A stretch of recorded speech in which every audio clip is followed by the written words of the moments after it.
ओम जय जय नमोस्तु नमोस्तु नमोस्तु नमो रन्ताणं नमो सिद्धाणं नमो ऐर्याणं नमो वज्रायाणं नमो लोके सर्वसां नमः समय साराय स्वानुभूत्या चकास्ते चित्स्वभावाय भावाय सर्वभावान्तरक्षिणे वन्दे तु सर्वसिद्धे दुवमचलमनोवमं गतिं पत्ते ओच्छामि समय पाहुणस्विदकेवली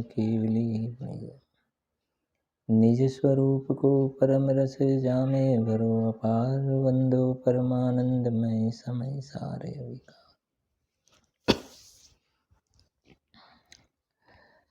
अध्यात्म रसिक પંડિત શ્રી બનારસીદાસજી દ્વારા રચિત સમયસાર નાટક ગ્રંથમાં સૌથી પહેલાં આપણે 15 નંબરના છંદનો પાઠ કરીશું. ભેદ વિજ્ઞાની જીવ કર્મનો કરતા નથી, માત્ર દર્શક છે. जैसे राजहंस के वदन के सपरसत देखिए प्रगट न्यारो छिर न्यारो नीरहिम तैसे समकीति की सुदृष्टि में सहज रूप न्यारो जीव न्यारो कर्म न्यारो ही शरीर है. जब शुद्ध चेतन को अनुभव अभ्यास तब भासे आपू अचलन दूजो और सिर है. पूर्व कर्म उदय आई के दिखाई दे करता न होयती न को तमाशगीर है. એમાં ગઈકાલના સ્વાધ્યાયમાં આપણે 24મા નંબરનો છંદ જોયો તો પાઠ કરીએ છીએ. એનો પહેલાં મિથ્યાત્વીના કરતાપણાની સિદ્ધિ પર કુંભારનું દૃષ્ટાંત.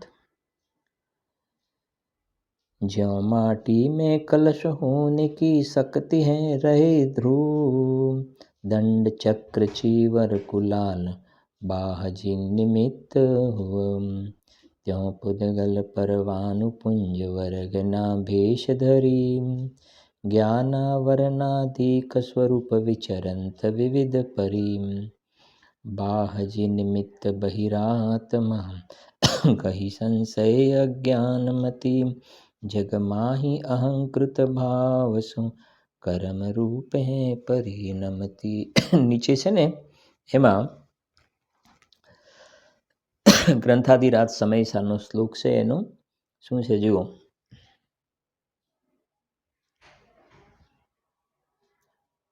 अज्ञानमय भावानाम अज्ञानी व्याप्य भूमिका द्रव्य कर्म निमित्तानां भावनामेति हेतुताम. જોઈએ આપણે ગ્રંથાધિરાજ સમયસારમાં બહુ સુંદર ચર્ચા આવી રહી છે. એક શ્લોક નંબર છે 68 નંબર છે 68. શું કહે છે જુઓ. अज्ञानमय भावानामज्ञानी व्याप्य भूमिकां द्रव्य कर्म निमित्तानां भावनामेति हेतुताम. નીચે શ્લોકાર્થ છે, એની ઉપર લખ્યું છે. હવે આગળની ગાથાની સૂચનાના અર્થરૂપે શ્લોક કહે છે. કાલે થોડી વાર ટચ પણ કરી હતી. શું કહે છે? અજ્ઞાની અજ્ઞાનમય ભાવાનામ ભૂમિકામ, પોતાના અજ્ઞાનમય ભાવોની ભૂમિકામાં વ્યાપીને આગામી દ્રવ્ય કર્મના નિમિત્ત જે અજ્ઞાનાદિક ભાવો તેમના હેતુપણાને પામે છે, અર્થાત દ્રવ્ય કર્મના નિમિત્તરૂપ ભાવોનો હેતુ બને છે. આ જ અર્થ 5 ગાથાઓથી કહે છે. 5 ગાથા છે, બરાબર. શું કહે છે અહીંયા? ગાથાનો પાઠ કરી લઈએ છે પહેલા. જો અજ્ઞાન તત્વ તણુ જીવોને ઉદયતે અજ્ઞાનનો અપ્રતીત તત્વની જીવને જે ઉદયતે મિથ્યાત્વનો જીવને અવિરત ભાવ જે તે ઉદય અણસંયમ તણું જીવને કલુષ ઉપયોગ જે તે ઉદય જાણ કષાયનું શુભ કે અશુભ પ્રવૃત્તિ કે નિવૃત્તિની ચેષ્ટાતણું ઉત્સાહ વર્તે જીવને તે ઉદય જાણતું યોગનું આ હેતુભૂત જ્યાં થાય ત્યાં કર્મણ વર્ગણા રૂપ જે તે અષ્ટવિધ જ્ઞાનાવરણ ઇત્યાદિ ભાવે પરિણમે કર્મણ વર્ગણા રૂપ તે જ્યાં જીવ નિબદ્ધ બને ખરી આત્માય જીવ પરિણામ ભાવો નો તદા હેતુ બને. જો સમજવા ગાથાનો ભાવ થોડોક બહુ સુંદર છે. 5 ગાથાનું ઝુમખું. એમાં શાંતિથી સમજો. એક સૌથી પહેલા આપણે જૂના કર્મનો ઉદયની વાત કરીએ. ધીરે ધીરે વાત સમજીએ છીએ, પછી ભાવાર્થ લઈશું. જૂના કર્મનો ઉદય, બરાબર.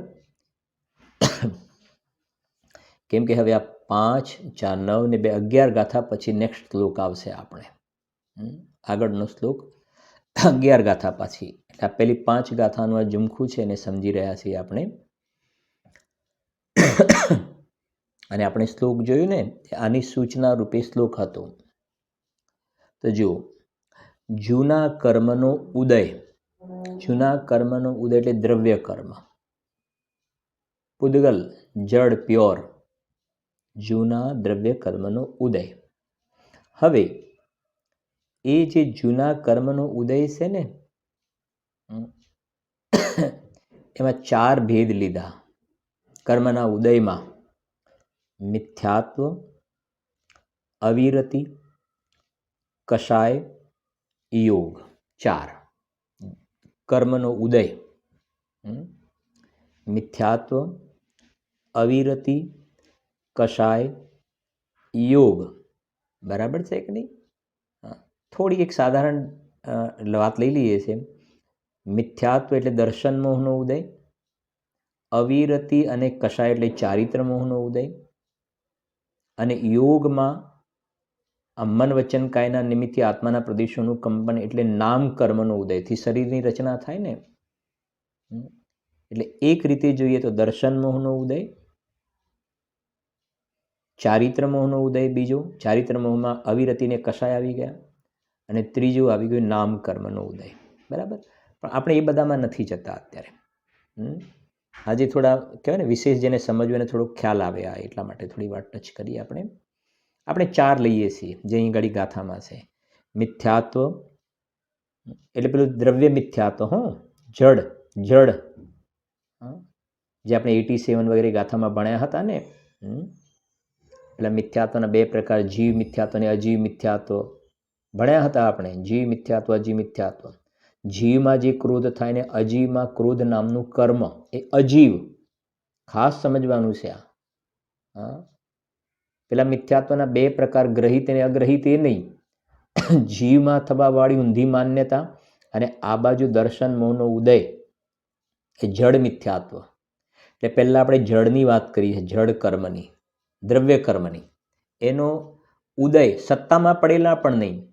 એ કર્મ સત્તામાં પડેલા નહીં, ઉદયમાં આવ્યા. સત્તામાં હતા ને એનો ઉદય કાળ આવ્યો. એટલે ફળ આપે ને, ઉદય કાળ, પાક થઈને આવે, વિપાક. તો 4 છે. 4 મિથ્યાત્વ, અવિરતિ, કષાય અને યોગ. બરાબર છે કે નહીં? આ જે 4 છે, અને આ ચારે સમુચ્ચય રૂપથી જોવામાં આવે તો અજ્ઞાન રૂપ છે. ચારેય શું છે? અજ્ઞાન રૂપ છે. ચારે અજ્ઞાન રૂપ છે. બરાબર. પછી આપણે ગાથા તમે જોશો ને એટલે થોડું તમને ખ્યાલ આવશે. એટલે હું આવું બોલ્યો, મિથ્યાત્વ, અવિરતિ, કષાય, યોગ, આ પ્યોર પૂદગલ કર્મનો ઉદય, સત્તામાં નહીં પણ ઉદય, અને આ ચારે અજ્ઞાન રૂપ છે સમુચ્ચયથી જોવામાં આવે તો આ ઉદય. બરાબર. હવે તમે જરા ગાથામાં નજર નાખો એટલે ખ્યાલ આવશે. ગાથા જુઓ. અજ્ઞાન તત્વ તણુ, પહેલી ગાથા જોશો ને એટલે ખ્યાલ આવશે. અજ્ઞાન તત્વ તણુ જીવોને ઉદય તે અજ્ઞાનનો, એટલે ઉદય તે અજ્ઞાનનો, એટલે પેલી સમુચ્ચય વાત કરી, ઉદય તે અજ્ઞાનનો. એક અજ્ઞાન આવી ગયું, હવે ચાર બાકી રહ્યા, મિથ્યાત્વ, અવિરતિ, કષાય ને યોગ. હવે સાંભળજો બીજી લીટી. અપ્રતીત તત્વની જીવને, જે અહીંયા અપ્રતીત તત્વની જીવને જે અપ્રતીતિ છે એ સામે ઉદય, ઉદય તે મિથ્યાત્વનો, એટલે મિથ્યાત્વનો ઉદય. બરાબર છે ને? આ જડ કર્મનો ઉદય, પૂદગલ કર્મનો ઉદય, ઉદય તે મિથ્યાત્વનો. પછી એની નીચે ત્રીજી લીટી.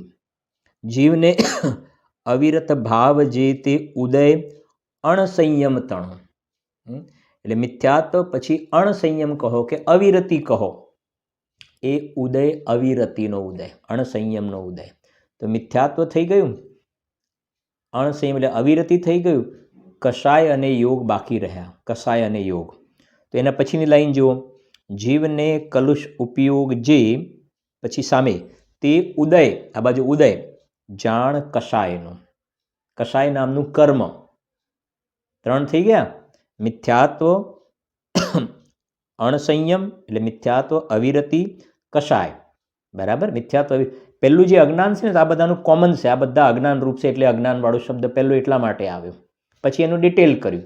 આ બધા ભાવો ચાર જે મિથ્યાત્વ, અવિરતિ, કષાય ને યોગ એ અજ્ઞાન રૂપ છે, એટલે પહેલો શબ્દ જે અજ્ઞાનનો એટલા માટે આવ્યો છે. એટલે જો મિથ્યાત્વ, બીજી લાઈનમાં મિથ્યાત્વ, ત્રીજી લીટીમાં અણસંયમ, ચોથી લીટીમાં કષાય. હવે યોગમાં બે લીટી આવી ગઈ, સાંભળજો. શુભ કે અશુભ પ્રવૃત્તિ કે નિવૃત્તિની ચેષ્ટા તણો ઉત્સાહ વર્તે જીવને તે ઉદય જાણતું યોગનો, એ યોગનો ઉદય આવ્યો, યોગ. તો હવે ફરીથી તમને રિપીટ કરાવું છું. 132, 133, બરાબર ને, 134 ત્રણ ગાથા છે. એમાં ત્રણ ગાથામાં 6 લાઈન થઈ ગઈ, 6 લાઈન. એમાં 5 વખત ઉદય શબ્દ આવી ગયો, એટલે 5 બોલ લેવાના છે આપણે. આમ એક તો અજ્ઞાન, બીજા 4, યોગમાં 2 લાઈન આવી ગઈ. હવે સાંભળજો, છેલ્લું વાંચીએ છે. પહેલું જો ઉદય તે અજ્ઞાનનું, બરાબર, ઉદય તે અજ્ઞાનનું.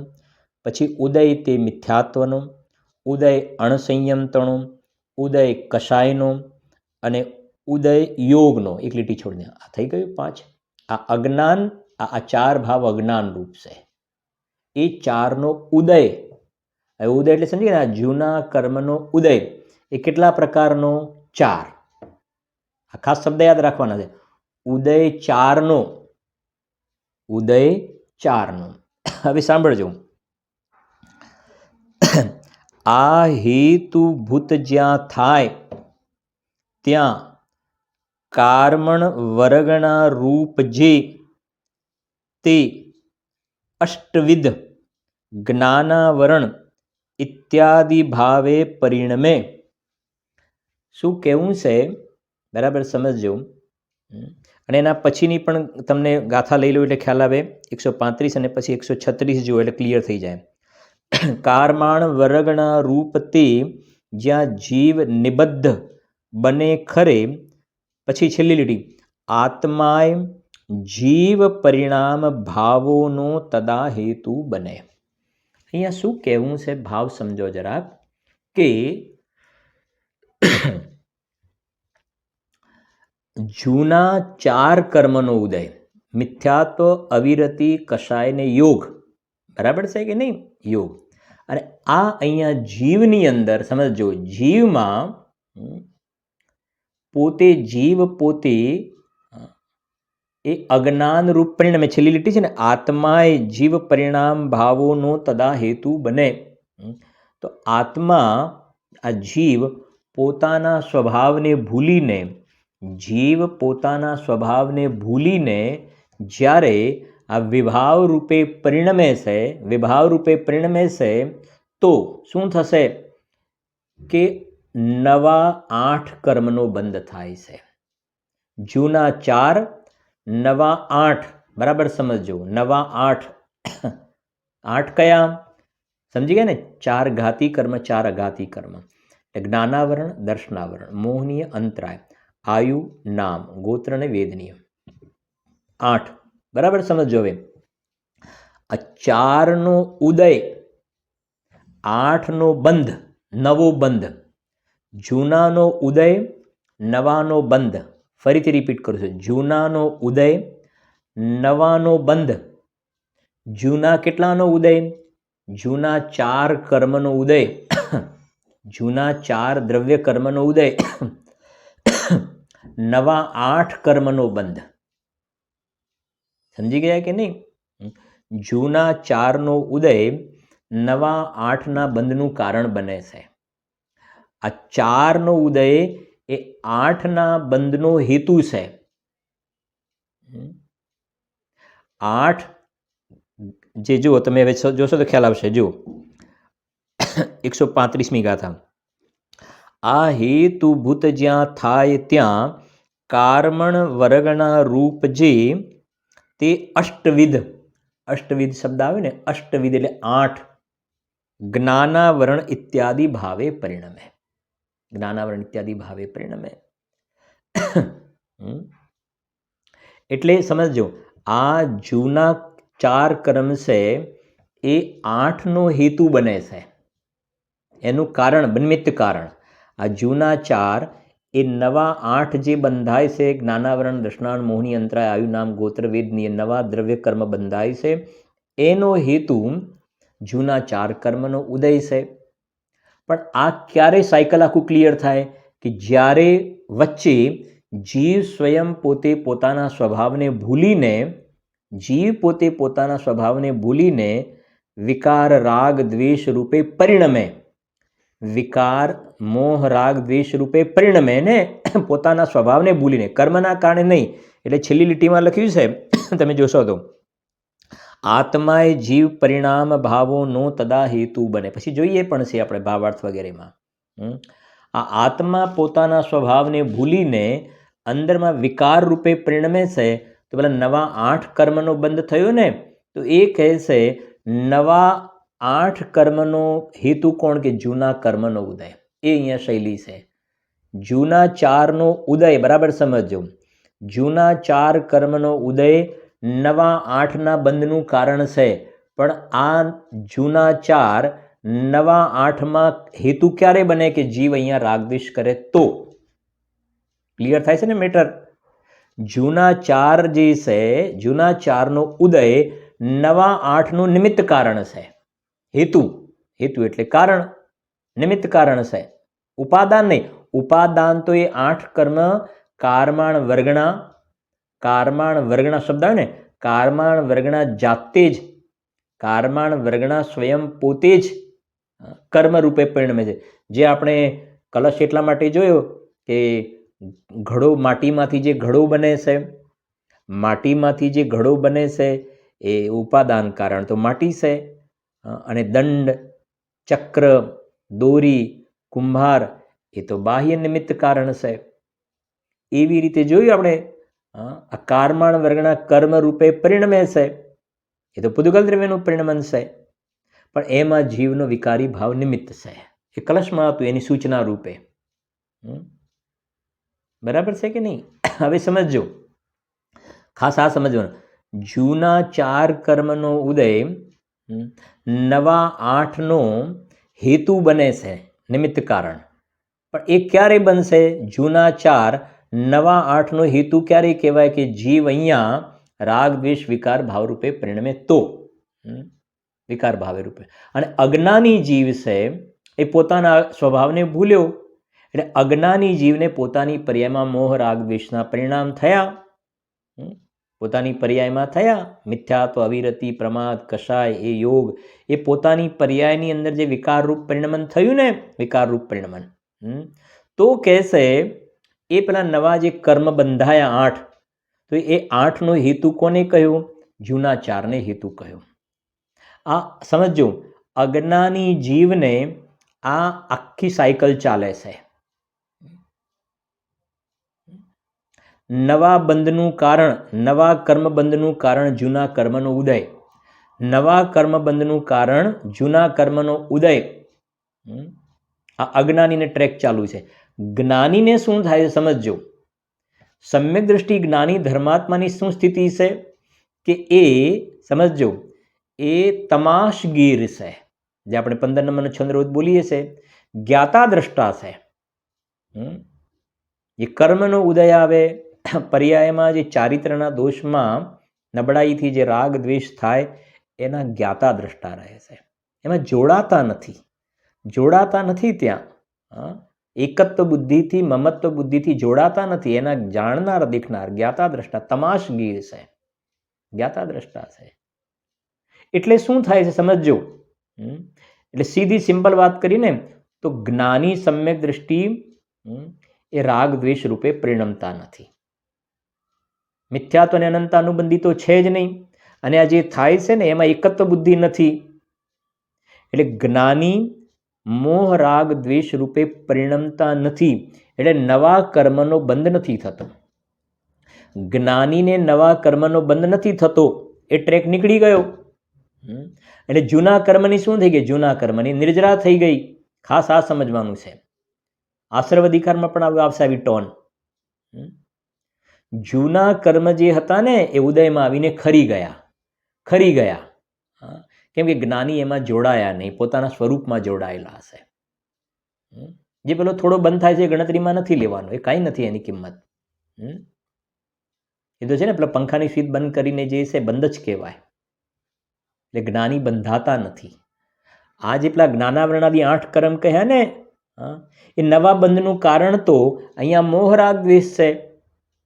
પણ જ્ઞાનીને તો એ જે જ્ઞાની તો જ્ઞાનરૂપ પરિણમન છે. જ્ઞાનમય ભાવમાંથી જ્ઞાનમય ભાવ જ ઉપજે. એ ગાથા છે આપણી. જ્ઞાનમય ભાવમાંથી જ્ઞાનમય ભાવ જ ઉપજે અને અજ્ઞાનમય ભાવમાંથી અજ્ઞાનમય ભાવ ઉપજે. તો જ્ઞાનીને તો દરેક પ્રકારના પરિણામમાં જ્ઞાતા દ્રષ્ટાપણું છે, જાણનાર દેખનાર છે.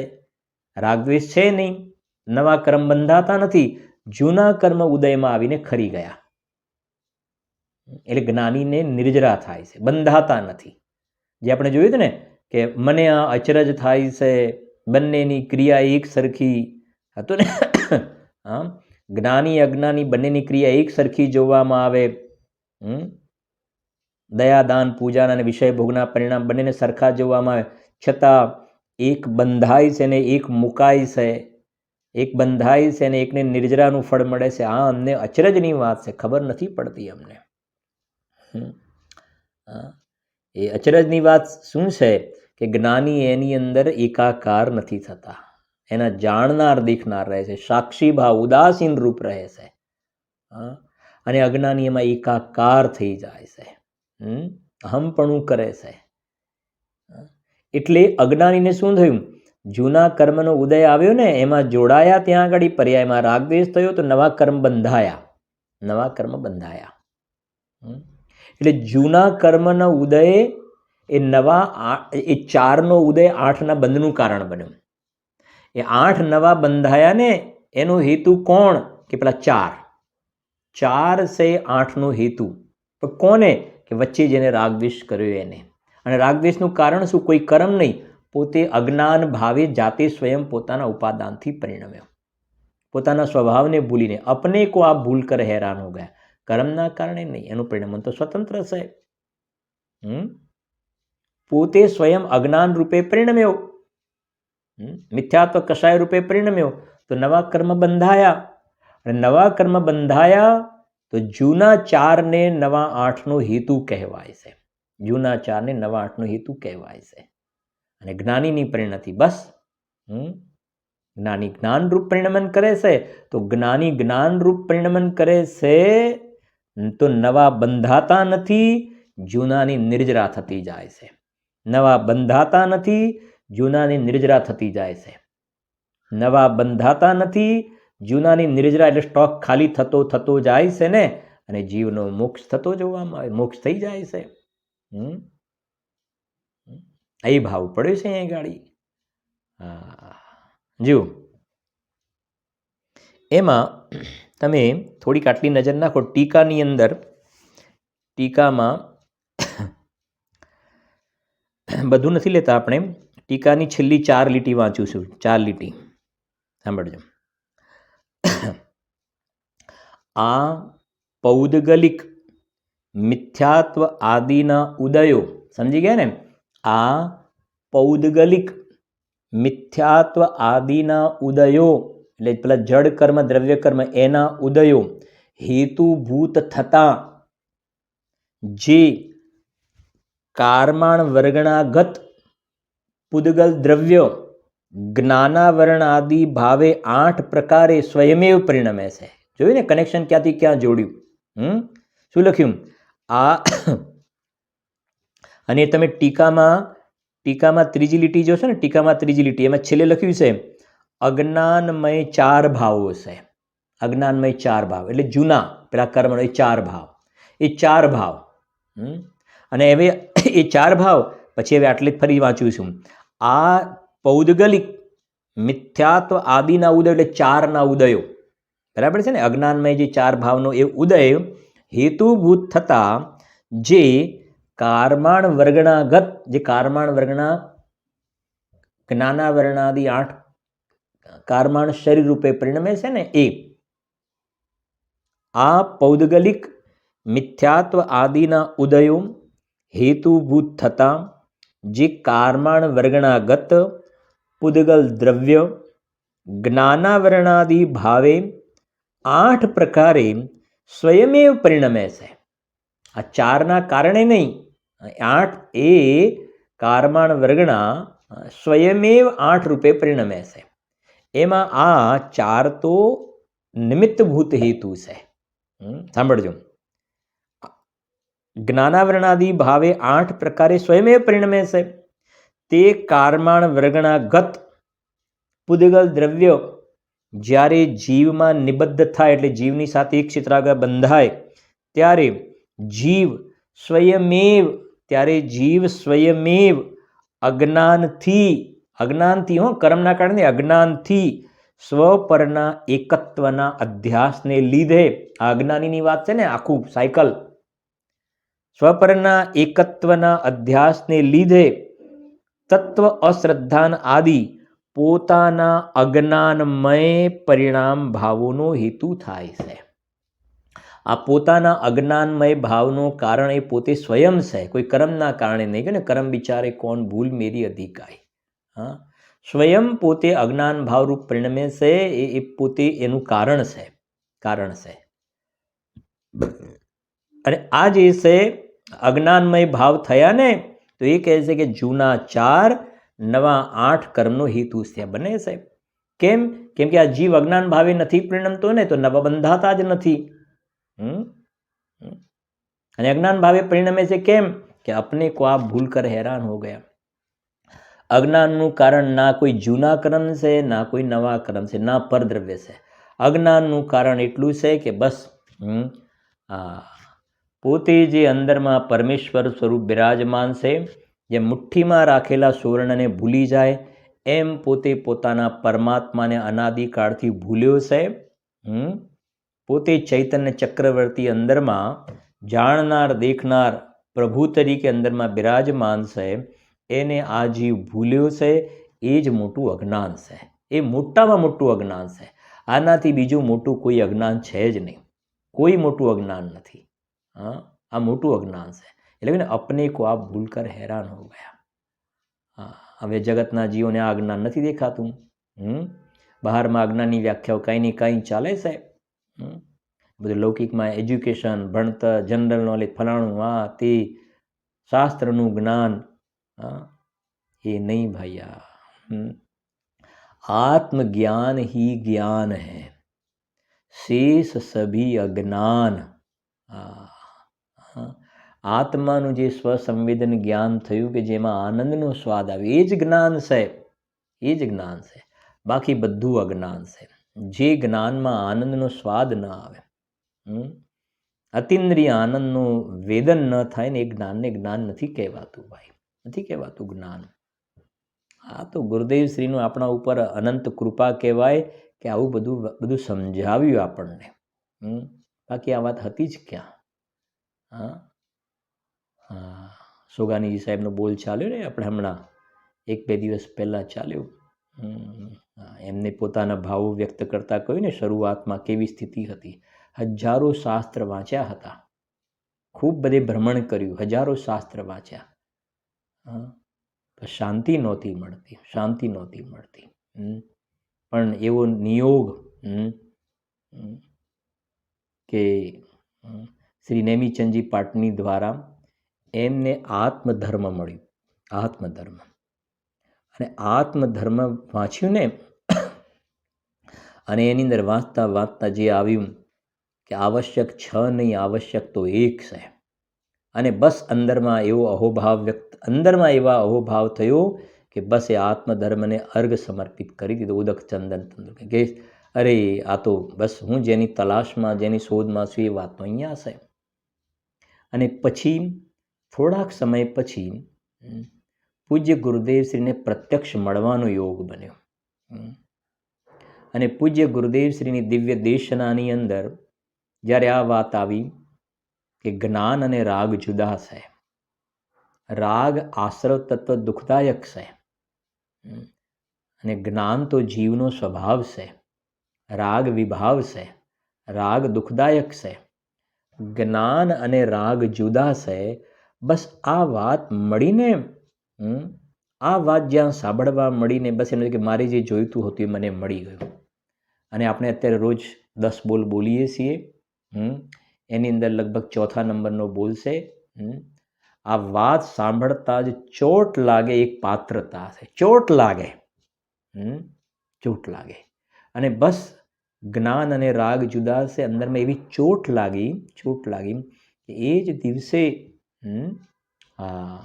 સોનગઢમાં સમિતિના રૂમની અંદર બેઠા અને આખી રાત ચિંતન મનન ઘોલન કરીને સ્વભાવ સન્મુક્તાના પુરુષાર્થ દ્વારા એમને આ રાગ અને જ્ઞાન જુદા જે સાંભળ્યું હતું ને,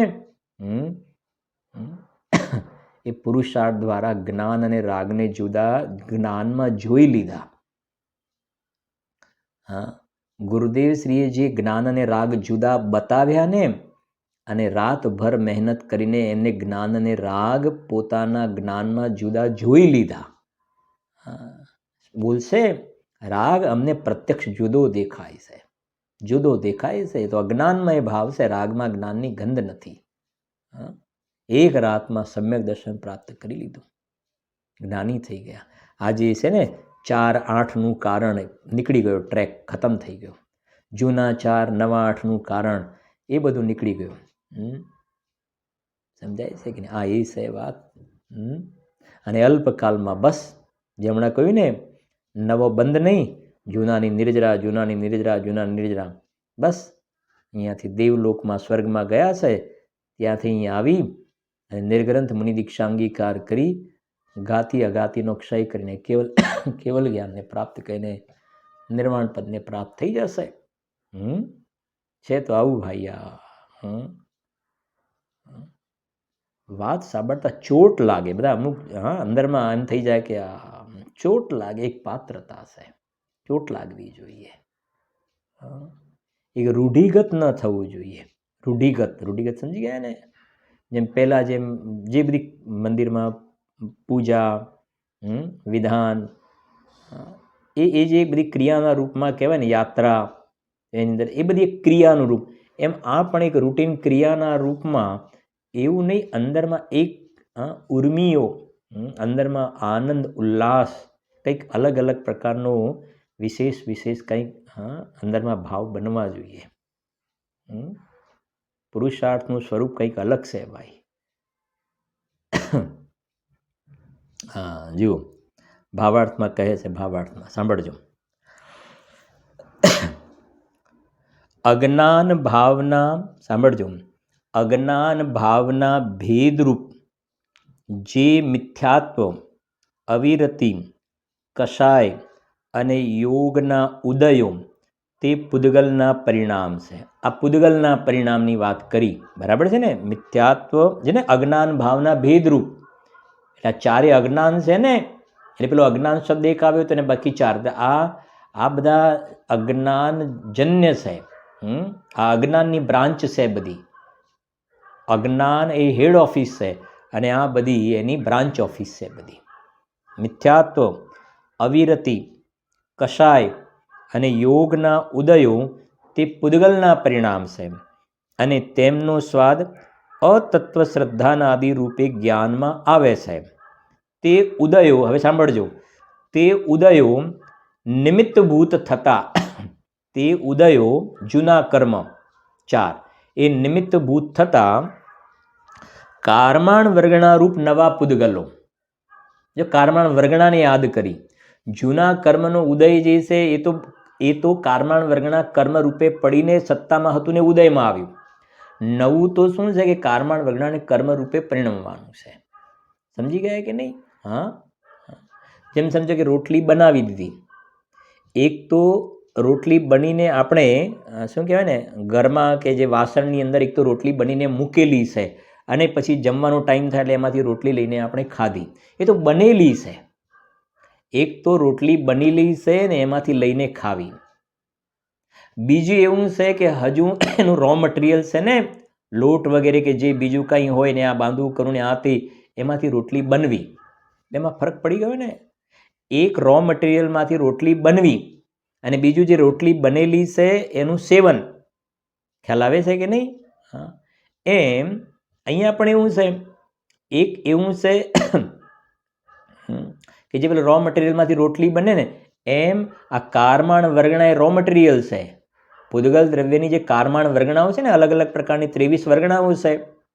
આહાર વર્ગણા, ભાષા વર્ગણા, મનોવર્ગણા, તેજસ વર્ગણા, કારમાણ વર્ગણા, નભો વર્ગણા, અણુ વર્ગણા, એવી સમ્યજ્ઞાન ચંદ્રિકામાં 23 વર્ગણાઓ લખેલી છે. તો હવે સમજો, એ પૂદગલ દ્રવ્ય રૂપ જે કારમાણ વર્ગણા એ રો મટીરિયલ છે અને કારમાણ વર્ગણા જેમ લોટમાંથી રોટલી બનીને એમ કારમાણ વર્ગણા સ્વયમેવ 8 કર્મરૂપે પરિણમે છે. હવે લોટમાંથી રોટલી બની ગઈ, કર્મરૂપે પરિણમી ગયું ને. અને જે પેલી રોટલી અંદર છે વાસણની અંદર, ઢાંકણમાં, ડબ્બામાં, તો એની અંદર પછી લઈને ખાવી, બનેલી રોટલી ખાવી, બનેલી છે ને ખાવી, એમ કર્મ બાંધેલા છે અને એના ઉદયમાં આવ્યા. એમાં કઈ કારમાણ વર્ગણાની જરૂર નહીં. રોટલી જે છે ને એમાં પછી લોટની ને બધી જરૂર નથી. એ તો બસ છે જ રેડી. કર્મરૂપે કન્વર્ટ થઈ ગયેલું છે. એ તો કારમાણ વર્ગના કન્વર્ટ થઈ ગયેલી છે, જેમ લોટ રોટલી રૂપે કન્વર્ટ થઈ ગયો. બરાબર છે કે નહીં? જો એટલે શું કહે સાંભળજો, તે ઉદયો નિમિત્તભૂત થતા, એટલે જૂના 4 કર્મનો ઉદયો નિમિત્તભૂત થતા કારમાણ વર્ગના રૂપ નવા પૂદગલો સ્વયમેવ જ્ઞાનાવરણાદિ કર્મ રૂપે પરિણમે છે. એટલે 8 કર્મ રૂપે પરિણમે છે અને જીવ સાથે બંધાય છે. અને તે સમયે જીવ પણ આ ખાસ, અને તે સમયે જીવ પણ, તે સમય એટલે આ ત્રણેય કામ એક સમયમાં થાય છે. બીજી આ ગાથાની વિશેષતા એક ખાસ, એક જ આ ખાસ અહીંયાથી તમને મળે છે. એક જ સમયમાં ત્રણેય કાર્ય થાય છે. પહેલા જૂના કર્મનો ઉદય, સમજાય છે કે નહીં? પછી અહીંયા રાગ દ્વેષના પરિણામ, પછી અહીંયા નવા કર્મનો બંધ, સમજાય છે? અથવા તો પહેલા જૂના કર્મનો ઉદય, પછી બીજા સમયમાં નવા કર્મનો બંધ અને ત્રીજા સમયમાં રાગ દ્વેષ. એવું 3 સમય નથી. સમજાય છે કે નહીં? ત્રણેયનો સમય એક છે. ત્રણેય ક્રિયા અલગ અલગ થઈ છે પણ ત્રણેય એક જ સમયમાં છે. ત્રણેય એક જ સમય. જે સમયે જૂના કર્મનો ઉદય આવ્યો એ જ સમયે જે 4નો ઉદય આવ્યો એ જ સમયે 8નો બંધ અને એ જ સમયે જીવનું અહીંયા વિકાર, રાગ, દ્વેષ, ક્રોધ, માન રૂપે પરિણમવું, અજ્ઞાન ભાવ રૂપે પરિણમવું. ત્રણેય એક જ સમયમાં હશે, ત્રણેય એક સમયમાં છે, છતાં એકના કારણે બીજું નથી. ત્રણેયનું પરિણામ સ્વતંત્ર છે. જૂના કર્મનો ઉદય જે છે એના કારણે છે, અહીંયા જીવમાં રાગ દ્વેષ થાય છે એના કારણે સ્વતંત્ર છે, અને આ બાજુ કારમાણ વર્ગના 8 કર્મ રૂપે પરિણમે છે, સ્વતંત્ર છે. ત્રણેય સ્વતંત્ર છે. વાત સમજાય છે કે નહીં?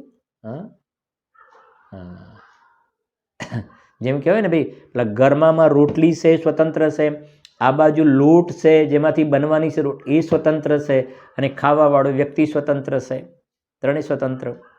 એમ અહીંયા જીવના જે પરિણામ થાય છે સ્વતંત્ર, જૂના કર્મનો ઉદય 4 એ સ્વતંત્ર, અને નવા 8નો બંધ એ પણ સ્વતંત્ર.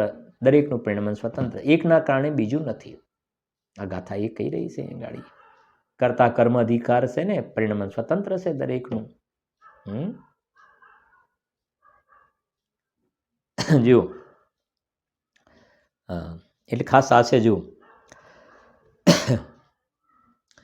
ત્રીજી લીટી છે ને, કારમાણ વ્રગણારૂપ નવા પૂદગલો સ્વયમેવ જ્ઞાનાવરણાદિ કર્મરૂપે પરિણમે છે અને જીવ સાથે બંધાય છે, અને તે સમયે જીવ પણ સ્વયમેવ પોતાના અજ્ઞાન ભાવથી, આ ખાસ મહત્વની વાત છે, જીવ સ્વયમેવ પોતાના અજ્ઞાન ભાવથી, કર્મના કારણે નહીં, પોતાના અજ્ઞાન ભાવથી અતત્વ શ્રદ્ધાના આદિ ભાવો રૂપે પરિણમે છે, અને એ રીતે પોતાના અજ્ઞાનમય, આ બહુ મહત્વની વાત છે, પોતાના અજ્ઞાનમય ભાવનું કારણ પોતે જ થાય છે.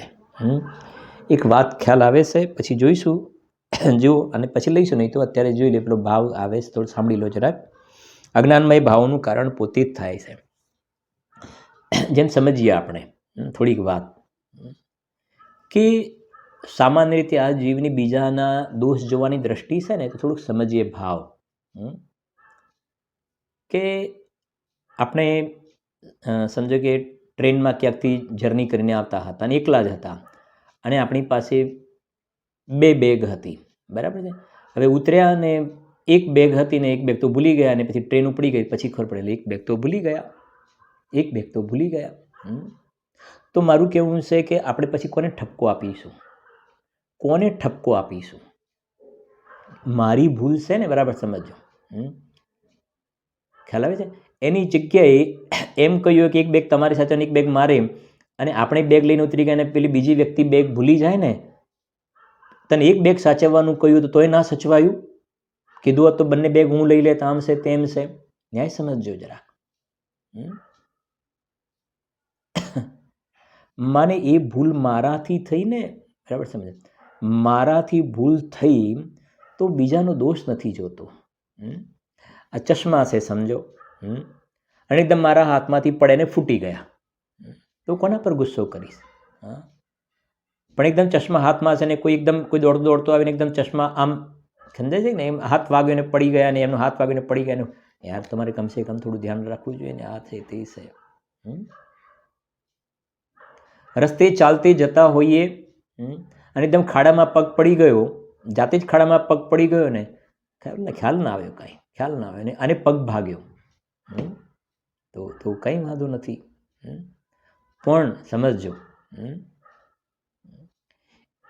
એક સમજો કે ભાઈ આપણે ક્યાંક સીડી પર ઊભા છીએ અને કોઈ ધક્કો માર્યો, કોઈ દુશ્મન આવડશે ધક્કો માર્યો ને પડી ગયા, ને તો એનો દોષ કાઢીશું. મારે એટલું કહેવું છે 2-3 દ્રષ્ટાંત દ્વારા, કે જે ખબર પડે કે મારાથી ભૂલ થઈ ગઈ ને, તો આપણે બીજા ઉપર દોષ નથી દેતા. બસ ખાસ આમાંથી એ બોધપાઠ લેવા જેવું છે કે જેમ પેલામાં 2-3 દોષ મારા છે ને, તો પ્રશ્ન નથી. હવે એવી રીતે ખરેખર જોવામાં આવે તો આ જીવને જે રાગ, દ્વેષ, ક્રોધ, માન, જે વિકારી ભાવ જે કોઈ પણ થઈ રહ્યા છે, એ મારા અજ્ઞાન ભાવના કારણે. કે શું અજ્ઞાન ભાવ? કે હું પરમાત્મા છું એવું મેં મારા શ્રદ્ધા જ્ઞાનમાં સ્વીકાર નથી કર્યો. આ મારા અજ્ઞાનના કારણે થયેલું છે. જેમ પેલી 2-3 ઘટનાઓ કહીને, 2-3 ઘટનાઓ, એમાં મારી ભૂલના કારણે, હવે હું કોને કહું? મારી ભૂલના કારણે તો હું કોને કહું? વાત સમજાય છે કે નહીં? એમ સમયે જે રાગ દ્વેષ થાય છે ને, એ મારી ભૂલના કારણે થાય છે. આ મોટો સિદ્ધાંત છે.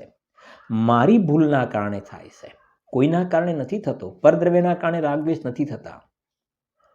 અને જેમ પેલી 2-3 વાતોમાં જે કહ્યું કે આ મોબાઈલ હતો ને રસ્તામાં ક્યાંક મુકાઈ ગયો, મારા હાથે જ મુકાઈ ગયો, ભૂલી ગયા, શું કરીશ? એમ મારી ભૂલના કારણે મારી પર્યાયમાં રાગ દ્વેષ થાય છે, મારી ભૂલના કારણે હું દુઃખી છું. તો ભૂલ શું છે? ભૂલ સુધારો. શું છે ભૂલ? કે પોતાને પરમેશ્વર તરીકે નથી સ્વીકારતો, અલ્પજ્ઞ સ્વીકારે છે, રાગી દ્વેષી સ્વીકારે છે. એની જગ્યાએ હું વર્તમાનમાં સર્વજ્ઞ મારો સ્વભાવ છે, વિતરાગ મારો સ્વભાવ છે, હું આનંદ ઘન છું, હું અતિન્દ્રિય આનંદનો પિંડ છું, એમ પોતે પોતાના શ્રદ્ધા જ્ઞાનમાં સમ્યક રૂપે સ્વીકાર કરે, એ ભૂલ ટાળે તો રાગદ્વેષ નહીં થાય, રાગદ્વેષનો જન્મ નહીં થાય ને. ટોડરમલજી સાહેબે મોક્ષમાર્ગ પ્રકાશકમાં લખી છે આ વાત 7મા અધિકારમાં. સમ્યક દ્રષ્ટિજી પોતાના રાગાદી ભાવને બુરા જાણે છે, પોતાના રાગ ભાવને બુરા જાણે, બીજા કોઈને ઉપર તેમની દોષ દ્રષ્ટિ નથી હોતી, પોતાના રાગ ભાવને બુરો જાણે છે. મારી ભૂલ છે, આ રાગ ભાવ મારાથી થયા છે ને, મારા નબળાઈ ના કારણે પોતાના રાગ ભાવને, અને એટલે પોતાના રાગ ભાવને બુરો જાણે છે ને રાગને મટાડવાનો ઉપાય કરે છે. એ પ્રમાણે છે, કરીશું વિશેષ ચર્ચા. નિજ નિધિ નિજ में बताई यह अनंत उपकार है, उसके लिए जिन वाणी माँ को वंदना शत बार है, वंदना शत बार है.